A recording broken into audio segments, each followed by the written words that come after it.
La distilleria Poli nasce ufficialmente nel 1898 ad opera di Giobatta Poli.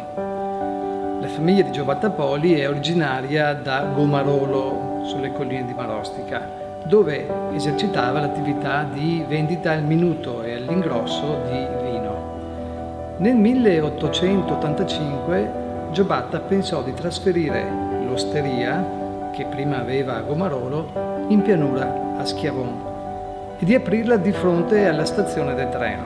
Il treno collegava Vicenza a Bassano del Grappa e si fermava a Schiavon. Passava la Vacca Mora, che era questo trenino a vapore che faceva alcune tappe, e i viaggiatori si fermavano a Schiavon e assaggiavano un bicchiere di vino nell'osteria di Giobatta Poli. Aveva rapporti quindi con i produttori di vino, dai quali a un certo punto ha pensato anche di acquistare la vinaccia, ossia la buccia dell'uva, e ha pensato di distillarla per fare la grappa. Si è dotato di un alambico mobile con il quale andava in giro per le fattorie appunto a distillare la vinaccia e a produrre la grappa.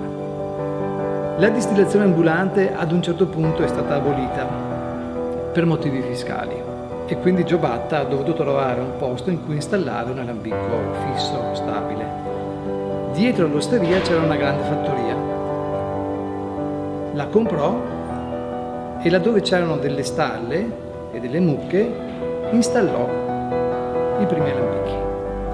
Suo figlio, mio nonno, aggiunse un ulteriore alambico, mio padre aggiunse a sua volta altre 4 caldaiette all'alambico e io poi con i miei fratelli ne ho aggiunte a mia volta altre 4. Oggi quindi utilizziamo un alambico che è composto da 12 caldaiette che provengono appunto da 4 generazioni diverse. E facciamo ancora la grappa come la faceva il mio bisnonno più di 100 anni fa. Io non credo di avere ricette magiche, sono un artigiano, mi piace definirmi un artigiano colto, nel senso una persona che cerca di fare le cose bene, che gli piacciono, che gli danno piacere proprio nel momento in cui le produci e soddisfazione nel momento in cui le proponi ai tuoi clienti.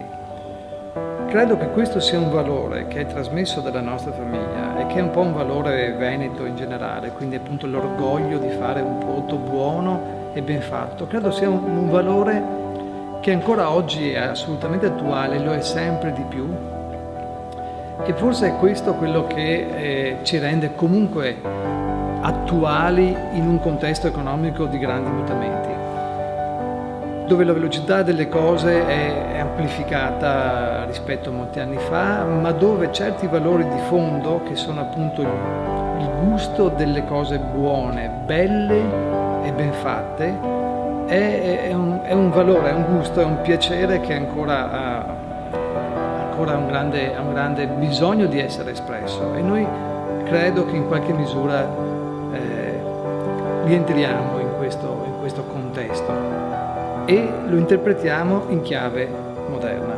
Quindi facciamo un prodotto che è fatto con una tecnologia antica, ma con un approccio moderno, sia da un punto di vista del sapore del prodotto, del gusto del prodotto e anche il modo di raccontarlo. Nella storia di questa azienda e di questa famiglia, il coraggio molto spesso si è confuso con la disperazione. Ci sono stati dei momenti in cui non si sapeva la mattina dopo che cosa sarebbe successo. Io ho sperimentato che anche nei momenti più difficili c'è comunque una provvidenza. Al di là del fatto che uno sia credente o meno, però credo ci sia una provvidenza, sì. Allora, coraggio per me oggi significa fondamentalmente credere nella provvidenza e agevolarla nel senso di desiderare che qualcosa accada, volerlo intensamente, sognarlo e poi le cose arrivano. È provvidenza? È fortuna? è caso, chiamiamolo come vogliamo, è un desiderio che si realizza. E oggi secondo me coraggio significa avere il coraggio di desiderare, avere il coraggio di sognare qualcosa e di fare piccole cose perché questo si verifichi. Per me questo è il coraggio. Piccole cose ogni giorno, tutti i giorni. E mi collego proprio a quello che abbiamo appena detto del coraggio di desiderare, del coraggio di sognare. Credo che se c'è una cosa che guardo con grande angoscia oggi è proprio il fatto che ai giovani è stata tolta proprio la voglia di desiderare, di sognare, perché le difficoltà che comporta mettere in piedi un'idea, sostenerla e portarla avanti, perché sì, di start-up ce ne sono tante, ma poi ragazzi le cose sono molto complicate e sono complicate da 1000 punti di vista, e tutto questo demotiva e proprio ti scoraggia. Ecco, oggi l'Italia soffre di mancanza di desiderio, questo è l'aspetto secondo me cruciale di questo paese. Tornare a dare ai ragazzi il coraggio di desiderare e di lasciare che questo si possa verificare, che si possa avverare. Vedi, la famiglia è un sistema molto complesso. Ogni persona è frutto di almeno 14 persone. C'è papà, la mamma, le 2 coppie di nonni e le 4 coppie di bisnonni. Tutte queste persone hanno dei desideri, delle aspettative, delle proiezioni sui propri figli, e ogni singolo individuo è frutto di queste proiezioni. La domanda è: questo individuo è se stesso o è quello che gli altri avrebbero voluto che lui diventi? E il lavoro che questo individuo sta facendo è quello che lui avrebbe sognato per la sua vita, o è quello che i suoi genitori, i suoi nonni, i suoi bisnonni si aspettavano che lui svolgesse? Sei libero o sei condizionato? In che misura siamo liberi? In che misura siamo condizionati? Una famiglia è tutto questo, e tutto questo poi si traduce nelle scelte che ogni persona fa nella sua vita quotidiana, nel momento in cui decide di sposarsi, andare fuori di casa, mettere su famiglia, decidere il lavoro che fa. Tutto questo ha nella famiglia di origine tutte le proprie motivazioni, e fondamentalmente c'è una legge una lealtà verso la famiglia di origine che molto spesso ti porta a condurre e a fare delle cose, magari anche ti può portare anche all'insuccesso, al fallimento, oppure al contrario ti può portare ad un grande successo se è questo che la famiglia vuole che tu faccia.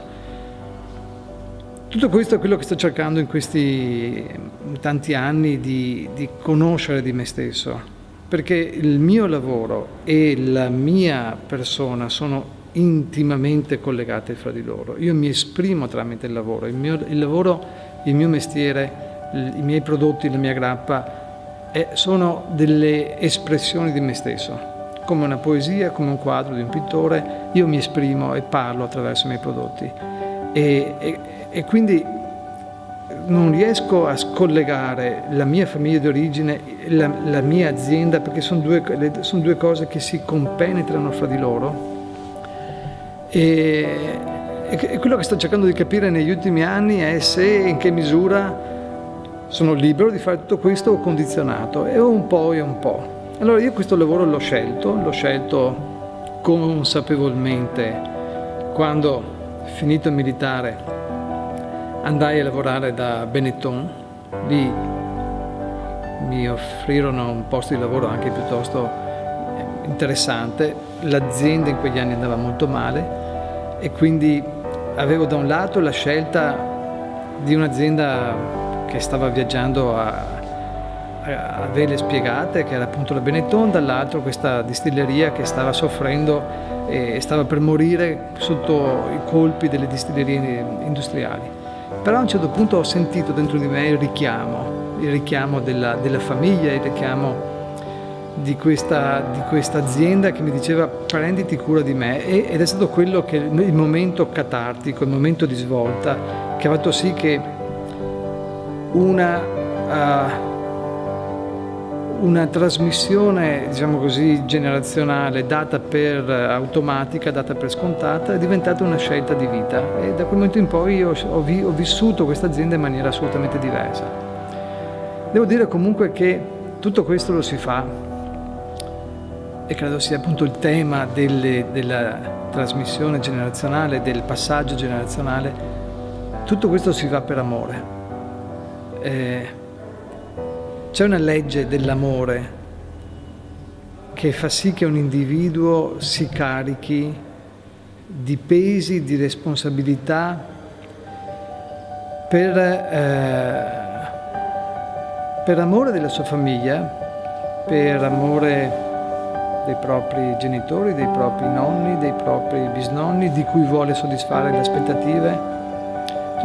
Questo credo sia nel DNA di tutti in generale, e poi in particolare di quegli imprenditori che si fanno carico di un'azienda che è stata fondata da qualcun altro e di cui portano avanti e che portano avanti. Perché la portano avanti?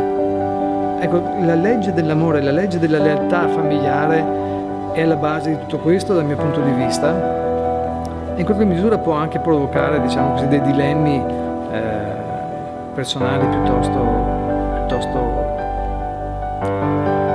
pesanti, perché magari uno dentro di sé non si sente soddisfatto. Ecco, devo dire, nel caso mio la scelta che ho fatto mi ha portato fortuna.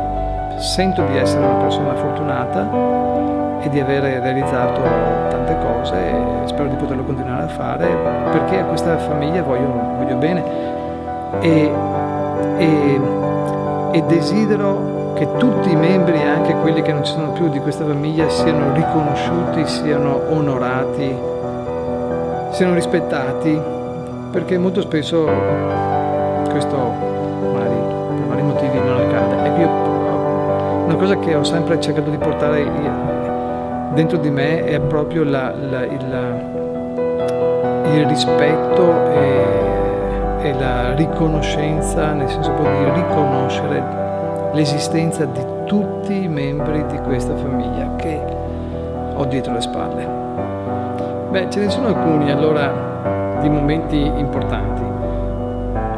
Quando mio padre nel 76 ci convocò intorno al tavolo di famiglia, lui non parlava, non era un tipo che parlava tanto, però quel giorno ci ha convocato, già la cosa di per sé era importante. Io avevo 14 anni e ci disse, io e mio fratello, mio zio appunto, ci stiamo per separare, lui vorrebbe comprare l'azienda, ma potrei comprarla io, potrei comprare io la sua metà se voi mi date una mano.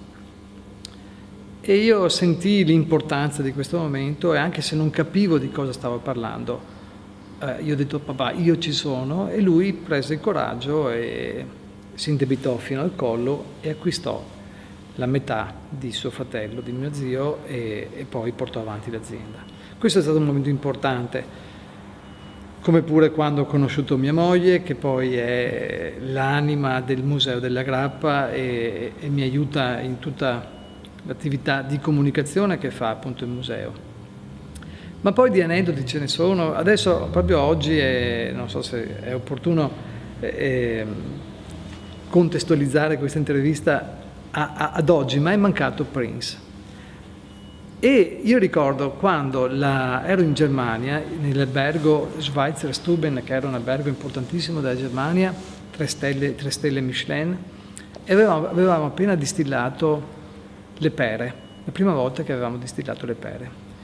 E andai in questo ristorante 3 stelle a presentare i miei prodotti. Mi diedero una camera E poi dopo mi invitarono nel salotto a fianco del ristorante. Io arrivo in questo salotto e vedo perlomeno una trentina di distillati di pera, di acquavite di pera, di Williams, tedeschi, austriaci, svizzeri, e il mio messo a confronto. E il sommelier mi dice, si chiamava Sandvos, e mi dice: assaggiamo questo distillato di pere a confronto degli altri distillati europei. E io avevo le gambe che tremavano perché non avevo mai vissuto un confronto del genere. E ne siamo usciti vincenti. E quella è stata una grandissima soddisfazione, perché ho capito che ci potevamo misurare in un ambito che non era quello della grappa, ma anche quello delle acquaviti di frutta.